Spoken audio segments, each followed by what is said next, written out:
तर इथे वाजलेले आहेत सकाळच्या 8:15 आणि हा व्हिडिओ गुरुवारचा आहे, म्हणजे कालचा आहे हा व्हिडिओ।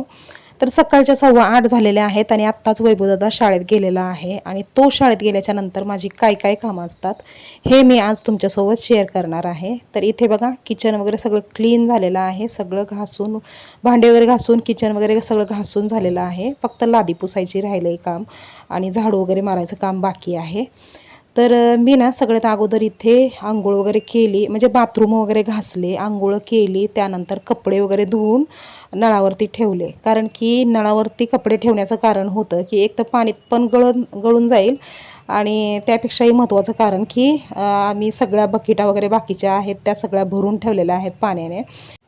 कारण पाणी कधीही जात होतं आमच्या इथे, त्यामुळे थोडंसं पाण्याचा प्रॉब्लेम चालू होता, म्हणून मी म्हणजे अन्नूताईने रात्री सगळ्या बकेटा वगैरे सगळं भरून ठेवलं होतं। आणि त्यामुळे मग मी ना एकच बकेटामध्ये म्हणजे सगळ्यांनी आंघोळी पण करण्यासाठी तेच बकेट वापरली, त्यानंतर कपडे वगैरे धुण्यासाठी म्हणजे एकाच बकेटामध्ये सगळं चालू होतं कामं। तर आता इथे कपडे वगैरे मी सुकायला टाकते आणि कपड्यांचं पाणी पण सगळं गळून गेलं होतं, म्हणजे आता पिळायची वगैरे पण गरज नव्हती। तर ना पाण्याचा प्रॉब्लेम ना परवा दिवशीपर्यंत चालू होता, कारण हा व्हिडिओ कालचा आहे ना, तर आज मी एडिट करून याला अपलोड करणार आहे। तर म्हणजे बुधवारपर्यंत पाण्याचा प्रॉब्लेम होता, पण गुरुवारच्या दिवशी ना पाणी गेलं नाही। म्हणजे आता हे जे व्हिडिओ चालू आहे ना, तर हे पाणी भरून ठेवलं होतं पण पाणी अजूनही गेलं नव्हतं आणि दिवसभर पाणी होतं, म्हणजे पाण्याचा प्रॉब्लेम जो आहे तो सॉल्व्ह झालेला आहे।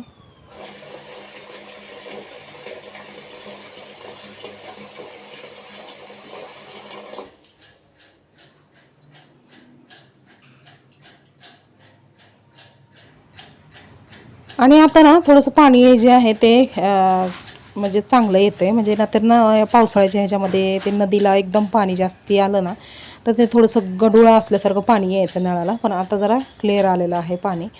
आणि आता इथे मी सगळं पसारा वगैरे सगळं आवरत होते, म्हणजे आतमध्ये पण ना काही चार्जर वगैरे इकडे तिकडे पडलेले हे ते सगळे मी व्यवस्थित ठेवून दिले आणि त्यानंतर मग आता घराला पूर्ण व्यवस्थित असं झाडू मारून घेते आणि त्यानंतर मग लादी वगैरे पुसून घेते।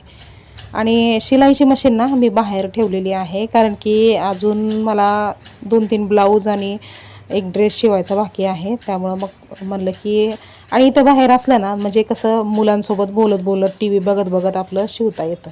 आणि बेडरूममध्ये म्हणलं तर मग ते एकटंच बसून शिवत बसायचं म्हणलं तर ते नाही चांगलं वाटत नाही मला।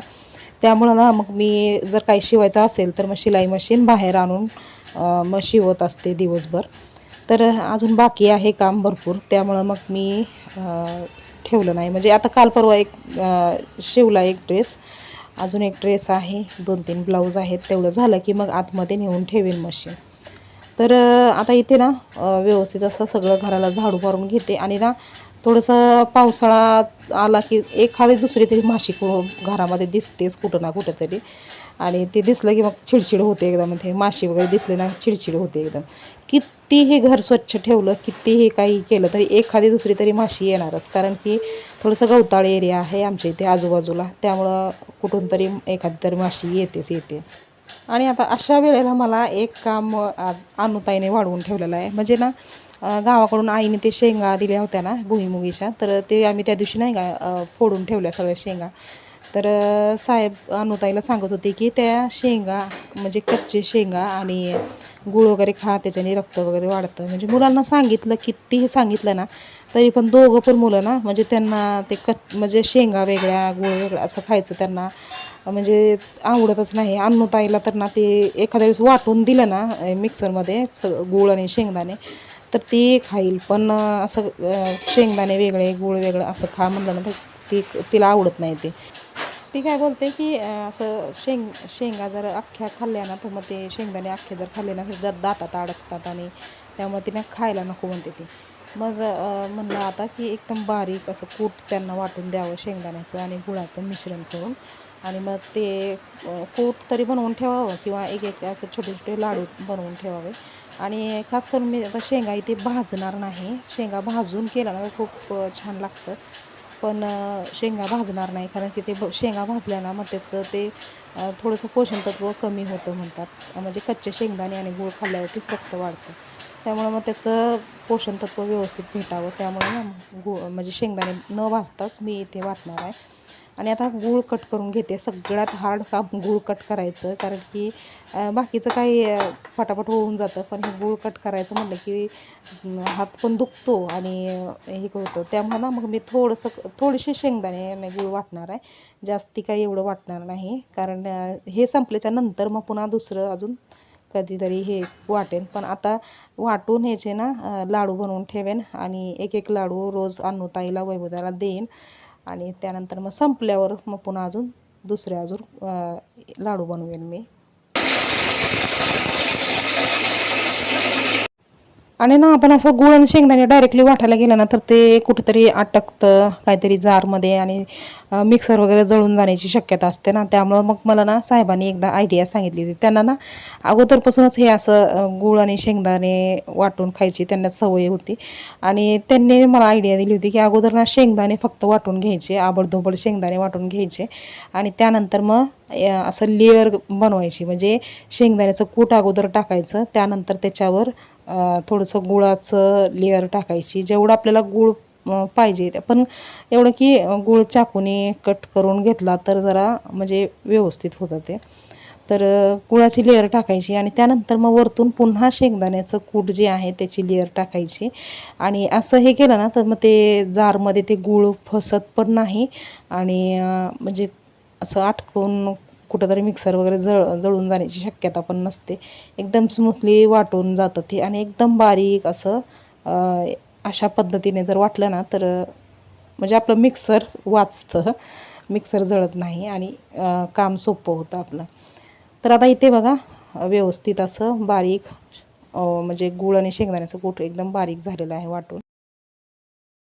आणि हे वाटण्याचं वगैरे काम चालू होतं माझं. तेवढ्यातच वैभवदादाच्या ट्युशनवरून फोन आला आणि वैभवदादा बोलला की त्याच्या आता बोटाला सुजन आहे. म्हणजे 2-3 दिवस झालं त्याच्या बोटाला ना एका सुजन आलेली आहे. म्हणजे खेळताना वगैरे किंवा काहीतरी अवघडलं असेल नस वगैरे, त्यामुळं 2-3 दिवसापासून त्याच्या बोटाला सुजन आहे. तर तो बोलत होता की मम्मी हात दुखतोय माझा लिहिताना वगैरे. तर मग मी म्हणले की त्याला घरी ये, आपण जाऊया दवाखान्यात म्हणून सांगितलं त्याला. तर तो आता घरी आला की मग त्याला दवाखान्यात घेऊन जाईन. पण दवाखाने ना एवढ्या लवकर पण उघडलेले नसतात आणि म्हणजे 10:30-11च्या सुमारास दवाखाने उघडतात. पण आता एवढा टाईम पण झालेला नाही, म्हणून म्हणलं आता की तोपर्यंत घरातली जेवढी काही कामं आहेत तेवढी करून घ्यावी. त्यानंतर मग त्याला दवाखान्यात एकदाशी घेऊन गेले ना मग घरी आल्याच्या नंतर मग कामं करायचं म्हणलं की मग मला म्हणजे कंटाळा येतो, मला होतच नाही. म्हणजे बाहेरून फिरून आलं आणि घरातली कामं जर पडलेली दिसली की मग खूपच वैतागल्यासारखं होतं. त्यामुळं ना मग मी कधीही बाहेर जर जायचं असेल ना कुठेही, तर मी अगोदर सगळी कामं आवरून घेत असते आणि त्यानंतर मग निघत असते घराच्या बाहेर.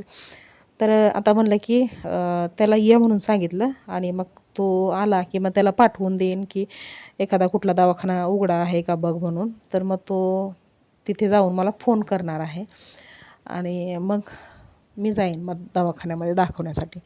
तर म्हणलं आता मिक्सर तर असं पण काढलेलंच होतं. मग म्हणलं की आता काढलं आहे एवढं पसाऱ्यातून, मिक्सर काढायचं काम खूप अवघड आहे, कारण खूप म्हणजे अडचणीमध्ये ठेवत असते मी ते मिक्सर. तर मग म्हणलं आता काढलंच होतं मिक्सर, तर मग भाजीसाठी पण एक वाटण तयार करून घेतलं मी. म्हणजे काल नाही का मी हे आपलं सांडगे बनवण्यासाठी जे वाटण तयार केलं होतं ना, खोबरं, सुकं खोबरं, कोथिंबीर, अद्रक, लसूण टाकून जे वाटण तयार केलं होतं ना, तेच वाटण मी आता इथे तयार करून घेतलेलं आहे. आणि ते सोयाबीन पण भिजायला घातली होती आणि त्यानंतर कांदा पण कट करून घेतला. पण सगळ्या कामाचा काही व्हिडिओ बनवता येत नाही. थोडंफार स्किप करावं लागतं कामं, कारण की खूप मोठा व्हिडिओ बनत असतो मग. तर आता सगळी फोडणीची तयारी वगैरे केलेली आहे आणि आता हे भिजलेले सोयाबीन जे आहेत ना, ते मी स्वच्छ धुवून घेते 2-3 पाण्याने. कारण की सोयाबीन ना भिजल्याच्या नंतर जर आपण न धुता जर तसं डायरेक्टली वापरलं ना भाजीसाठी, तर त्याचं थोडंसं टेस्ट पण वेगळी लागते आणि थोडंसं असं वास आल्यासारखा येतो ते सोयाबीनचा. पण जर त्याला ना भिजल्याच्या नंतर 2-3 पाण्याने स्वच्छ धुवून त्यानंतर मग घट्ट पिळून मग त्याला फोडणी वगैरे दिली ना, तर मग त्याचा म्हणजे वेगळा वास पण येत नाही आणि भाजी पण टेस्टी लागते. तर त्यामुळं इथे मोठ्या वाडग्यामध्ये मी ते सोयाबीन घेतले. म्हणजे अगोदर छोट्या टोपामध्ये भिजायला घातले होते, तर मी ते मोठ्या वाडग्यामध्ये घेतले, म्हणजे पीठ मळायचं जे मोठं वाडगं आहे ना त्याच्यामध्ये घेतलं आणि त्यानंतर स्वच्छ 2-3 पाण्यानं धुतलं आणि आता घट्ट पिळून ते एका ताटामध्ये ठेवत आहे आणि त्याला ना मग फोडणी देणार आहे. आणि बघा पाणी अजून पण आहे, त्यामुळं थोडंसं रिलॅक्स वाटत होतं मनाला की हां, पाण्याचा प्रॉब्लेम सॉल्व्ह झाला आहे, आता याच्यापुढं काही टेन्शन नाही. आणि असं तर ना आमच्या इकडे काय पाण्याचं काय त्रासच नाही जरा पण, कारण नदी आहे बाजूला मोठी आणि नदी ना 12 महिने त्याला पाणी असतं, म्हणजे उन्हाळा असो पावसाळा असो कधीही त्याला पाणी असतं भरपूर नदीला. त्यामुळं आमच्या इकडे पाण्याची टंचाई नाही अजिबात. पण कधीतरी असं काही प्रॉब्लेम झाला, पाईपामध्ये कचरा अडकला किंवा कधी लाईट जर गेली भरपूर वेळेपासून, तर तेव्हा मग थोडासा पाण्याचा प्रॉब्लेम होत असतो. नाहीतर मग असं डायरेक्टली पाण्याचा कधीच प्रॉब्लेम नाही आमच्या इकडे. पाण्याचा म्हणजे तुटवडा कधीच पडत नाही. आता एवढं कडक उन्हाळा होता, भयंकर उन्हामध्ये ना सगळीकडे पाण्याची कपात चालू होती, पण आमच्या इकडे मात्र 24 तास पाणी असायचं. पाण्याची अजिबात कमतरता झालीच नाही कधी आमच्या इकडे. तर हा एक प्लस पॉईंट आहे आमच्या इकडे की पाण्याची कधीच कमतरता होत नाही.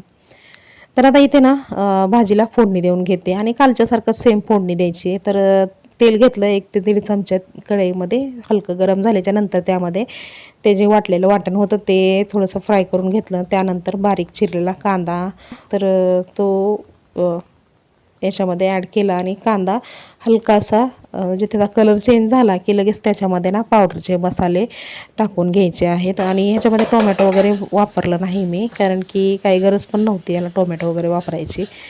आणि आता पावडरचे मसाले ह्याच्यामध्ये ॲड करून घेणार आहे. तर जे काही मसाले माझ्याकडे होते पावडरचे ते सगळे थोडे थोडे करून टाकले मी, म्हणजे धना पावडर अर्धा चमचा, जिरा पावडर अर्धा चमचा, अर्धा चमचा गरम मसाला, अर्धा चमचा हळद पावडर आणि घरगुती काळा मसाला मेन महत्त्वाचा. तर हे सगळे पावडरचे मसाले मी याच्यामध्ये ॲड केले आणि याला व्यवस्थित असं थोडंसं फ्राय होऊ दिलं. म्हणजे मसाल्यामध्ये हे पावडरचे मसाले फ्राय झाले ना तर भाजीला कलर जरा चांगला येतो. आणि मसाला थोडासा सुक्का सुक्का वाटत होता, त्यामुळे थोडंसं पाणी याच्यामध्ये ॲड केलं अगोदर आणि त्यानंतर मग याला व्यवस्थित असं मिक्स करून घेतलं. आणि त्यानंतर मग याच्यामध्ये ॲड करणार आहे सोयाबीन. तर म्हणजे सगळं सोयाबीनला ना सगळा मसाला लागावा म्हणून मी त्याच्यामध्ये ना थोडंसं पाणी हे केलं होतं, ॲड केलं होतं. आता याला व्यवस्थित मिक्स केलं की मग सगळे सोयाबीन जे आहे ते मसाल्याने पूर्ण भरभरून जातील. आणि त्यानंतर मग ह्याच्यामध्ये मेन महत्त्वाचं चवीपुरतं मीठ याच्यामध्ये ॲड केलं आणि त्यानंतर मग हे जे उरलेलं पाणी होतं हे याच्यामध्ये टाकून घेते, कारण की थोडासा रस्सा पण पाहिजे होता ना, कारण भातासोबत खायचं होतं सोयाबीन, त्यामुळं रस्सा पण बनवायचा होता. म्हणून जेवढं लागतो तेवढा रस्सा मी इथे बनवलेला आहे. आणि आता याला फक्त 5 मिनटं शिजवलं की झालं आपलं सोयाबीनची भाजी. आणि तेवढ्यात ना वैभवदादा पण म्हणजे गेला होता ना दवाखान्या, म्हणजे कुठला उघडा आहे का नाही बघायला, तर त्याचा फोन आला की दवाखाना उघडा आहे. तर मग मी गेले त्यानंतर, म्हणजे भाजी बनवल्याच्या नंतर मग मी गेले आणि त्याला दवाखान्यातून दाखवून मग आता चाललो आहे आम्ही मायलेकरं घरी रिटर्न.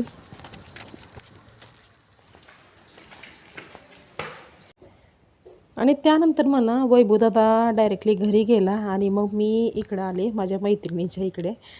कारण जसा पावसाळा चालू झाला आहे ना तसं आम्ही दोघीजणी पण म्हणजे फक्त फोनवरतीच फक्त बोलत असतो रोज, म्हणजे एकमेकीची गाठ भेटच नाही अजिबात एवढ्या जवळ राहूनसुद्धा. कारण ते खाली ना सगळं शेवाळलेलं आहे आणि ते पाऊस पण कंटिन्यू चालू असतो ना, त्यामुळं आम्ही काही बिल्डिंगच्या खाली उतरतच नाही दोघी पण. तर आता म्हणलं की आईनंच आता उतरलीच आहे बिल्डिंगच्या खाली, तर मग जावंच मैत्रिणीच्या इकडे थोड्या वेळ गप्पा मारून नंतर रिटर्न जावं घरी.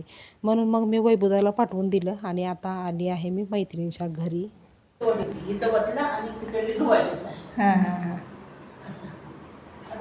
ते ग्रिल लावल्यामुळं पाणी येत नसेल ना, हो असं आतमध्ये येतं ना असं. येतंय. मग कपडे ओलं होतात असं येतं थोडं पाणी. हवातून हवा आली ना की हवेतून येतं. तर मी आपलं घर पुसते. हां हां. आता म्हटलं तरी ना अजून आंघोळी वगैरे घ्यायची. हा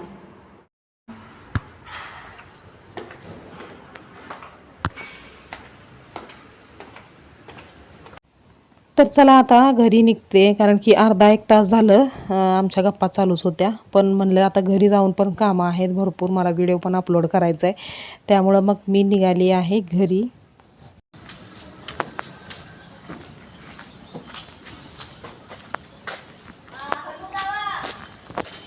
चला चला bye bye bye bye. Bye bye.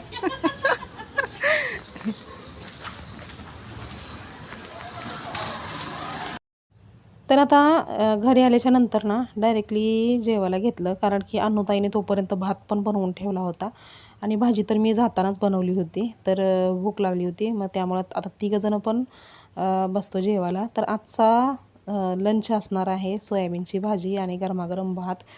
तर एकदम मटणासारखा रस्सा झाला होता सोयाबीनचा, खूप भारी एकदम भाजी झाली होती. त्यामुळं मला दुपारच्या टायमाला ना जास्तीत जास्त सोयाबीनची भाजीच आणि भातच खायला आवडतं, पण बऱ्याच दिवसाच्या नंतर सोयाबीनची भाजी आज बनवली होती. आणि जेवण वगैरे झाल्याच्या नंतर मग इथं सुस्ती चढली आणि म्हणजे झोप लागली चांगली मला दुपारच्या टायमाला. म्हणजे आज थोडंसं शिलाईचं काम बाकी होतं, पण ते सगळं काम सोडून दिलं आणि झोपून गेले मी. त्यानंतर डायरेक्ट संध्याकाळी झोपली. आता इथे वैभवदादा निघाल्या ट्युशनला संध्याकाळच्या टायमाला, कारण आज शाळेत नाही गेला ना, त्यामुळं मग तो सकाळी पण गेला होता ट्युशनला आणि आत्ता पण तो बोलला की मी जातो ट्युशनला, कारण शाळेचं खाडं झालं होतं त्यामुळं. हां ठीक.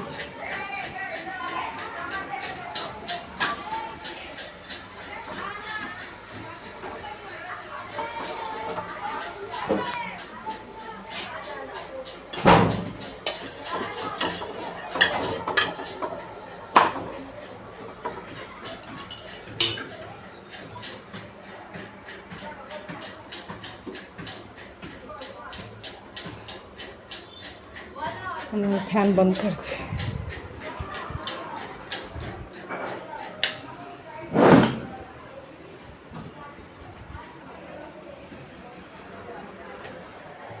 मी झाडू मारून घेऊ का तर तू बघशील नाही शेकायचं पण.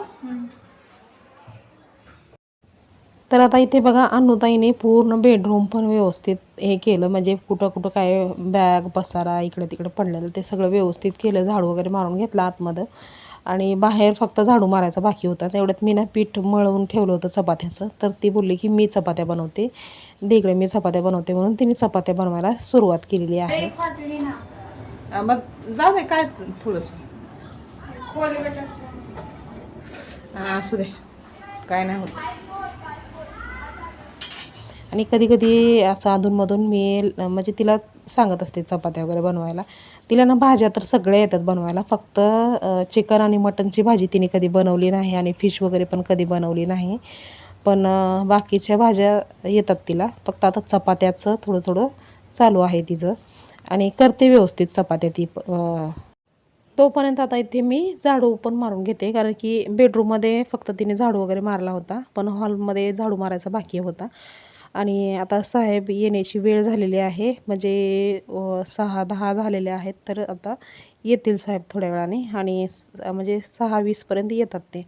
तोपर्यंत पूर्ण घर स्वच्छ करून घेते, म्हणजे झालं सगळं कामं माझे. कारण माणूस कामावरून आलं ना, तर मग घर जर अस्तव्यस्त पडलेलं असेल ना, तर ते एकदम बेकार वाटतं. त्यामुळं मग मी ना साहेब येण्याच्या अगोदर पूर्ण सगळं एकूण एक वस्तू सगळं व्यवस्थित जिथल्या तिथं ठेवते, झाडू मारून घेते आणि पूर्ण स्वच्छ घर बघितलं ना, तर मग थोडंसं मनाला खुशी वाटत असते बाहेरून थकून आलेल्या माणसाला. अमेरिकेचा कुठला केला ग? जर्मनीचा नकाशा केला. काय नंतर USA, नंतर साऊथ कोरिया. म्हणजे गोल नाही एक पण, सगळ्यांना नकाशेच बनवले. अरे पोटातच जायचंय ना, मग उलट नकाशा ते नकाशाचे नकाशा आणि कसा युपीचा पण एक नकाशा आहे, म्हणजे साईज जी आहे ना ती युपीची आहे. एक म्हणजे ती पूर्ण असं एकच चपाती घेतली ना तर एकच घास होते. हा बघ, गोल जर बनवला तर ते नॉर्मल गोल आहे, नसते. पण नकाशा बनवणं सगळ्यांना येत नसते. पण असं पसरट तव्याच्या मापाची तेवढं कोणाला खायचंय तेवढं मोठं. आता खायचं म्हणजे चपाती मी एवढी म्हणजे अशा 10 चपात्या लागते. मग दहा खायची ना. चपाती असते ती. पोट शेवटी काय होतं तर पोटात असेल ना. मोठी छोटी पोटातच जाणार आहे ना. लय मोठं नकाशा काढलाय. हो तरी गोल केले उगा नाव ठेवायला. हे काय एक थायलंडचा आहे. आता एक तरी थायलंड आणि एक जर्मनी आहे. बघा गोल झाल्यात चांगल्या. बघा हे बघ, हे पण गोल आहे, हे पण गोल आहे. चला हे मऊ पण झालेत. मग ही फक्त चुट कुठली तरी आहे मग भाजलेलं का नाही जर्मनी. मऊ मग झाली बाजूला की मग मऊ झाली म्हणजे भाजलेत ना हा, झाले, झाले. मग बरं आहे आता ते कच्च्या असल्या तर मग मोठ्या भाजले झाले हा, बरं. शिकताना असंच होतंय. हा, मऊ आहेत, मऊ आहेत. जमल्या चपात्या आणून राहिला. आता जरा मोठ्या मोठ्या फक्त कर